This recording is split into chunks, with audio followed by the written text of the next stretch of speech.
He went to Pakistan in 1979 to urge on the Mujahidin to launch a decade-long war.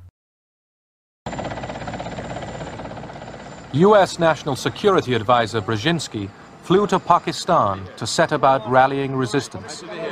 He wanted to arm the Mujahideen without revealing America's role. On the Afghan border near the Khyber Pass, he urged the soldiers of God to redouble their efforts. We know of their deep belief in God, and we are confident that their struggle will succeed. That land over there is yours. You'll go back to it one day because your fight will prevail and you'll have your homes and your mosques back again because your cause is right and God is on your side.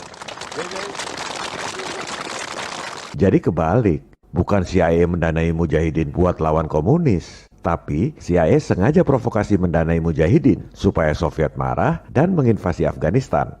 Maka jadilah proyek perang yang baru. Baik Al-Qaeda maupun Taliban adalah transformasi dari Mujahidin ini. Bedanya, Taliban itu bermuara pada budaya Afghanistan. Al-Qaeda basicnya adalah aliran Wahabi yang berasal dari Arab Saudi. Memang Arab Saudi dan Inggris ikut mendanai dan melatih Mujahidin. I mean, let's remember here, the people we are fighting today, we funded. Let's deal with the ISI and the Pakistani military, and let's go recruit these Mujahideen, and let's get some to come from Saudi Arabia and other places, importing their Wahhabi brand of Islam. Arab Saudi adalah sekutu Amerika dan Inggris. Hubungan Raja Saudi dengan Presiden Bush sangat mesra. Pandangan pertama awal aku berjumpa. Pandangan pertama awal aku berjumpa. Seolah-olah hanya impian yang berlalu.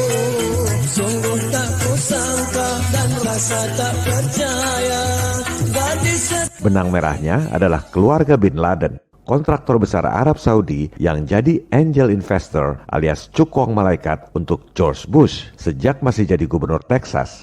Dia juga. The circles, the neoconservatives in Washington, the military-industrial complex, the Wall Street banks and so forth, what I call the boring old patriarchs, the David Rockefellers, the George Soroses and so, who literally think that they can use Islamic terrorism to control the world. And this project has been underway by the CIA and State Department and others since the 1950s. They have been working on this, including the Fethullah Gulen operation in Turkey that staged this recent coup attempt. The Muslim Brotherhood was created as a co-project of certain circles in Egypt in the 1920s, Hassan al-Banna, but by British intelligence also. When Mohammed Morsi, under the operation that Hillary Clinton as Secretary of State launched, called the Arab Spring in Egypt, when Mohammed Morsi became president of the of Egypt, Muslim Brotherhood, that was a United States, a Washington-guided operation to put in an organization, a secret society, a death cult, that was guided and steered by the Central Intelligence Agency and the U.S. Department since the 1950s.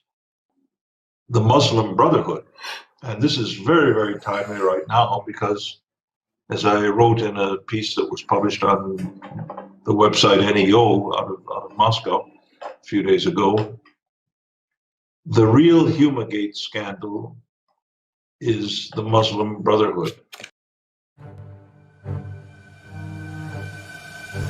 Her history and alarming connections are mostly unknown to the American people. Who is Huma Abedin?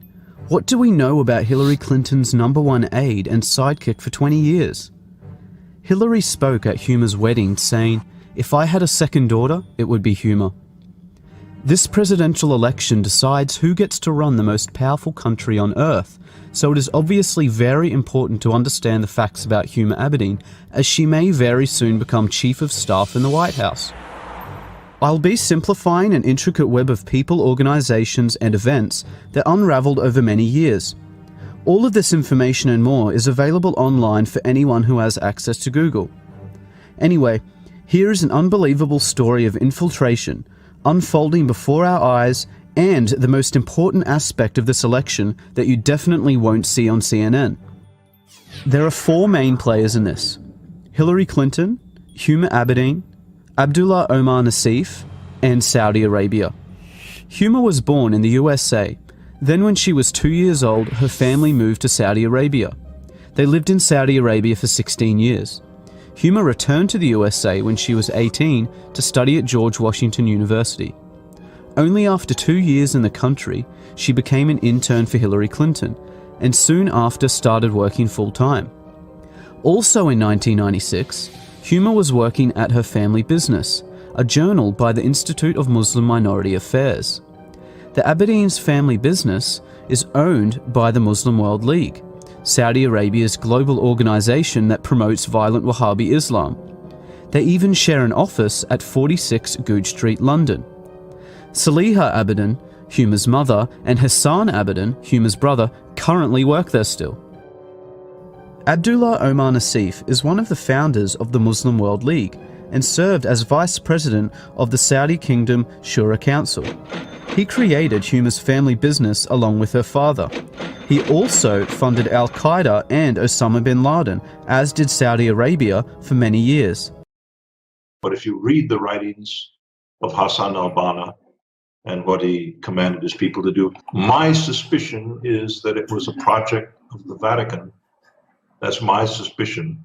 It's too sophisticated for a small town school teacher, Hassan al-Banna, in a remote village in Egypt, to have created this three-level structure. The important point about the Muslim Brotherhood is who picks it up. In the 30s, during the Hitler time, the Brotherhood was driven out of Egypt by the British. Apparently, if there was this connection that I alleged or referred to, at a certain point they had a falling out. Like all creations, you know, you want to do your own thing and don't want to have some British intelligence handler tell you what to do. So they went into exile, including the Grand Mufti of Jerusalem. They went into exile in Berlin after 1933-39. And that was the Berlin of Adolf Hitler and Nazi Germany. And the Grand Mufti, who was a leading member of the Muslim Brotherhood, the spiritual leader of Jerusalem, worked with Heinrich Himmler, the head of the SS. He writes in his memoirs, he told Hitler, the one condition that we have to work with you is that you allow us to kill each and every Jew in Palestine. And Hitler said to me, that's yours.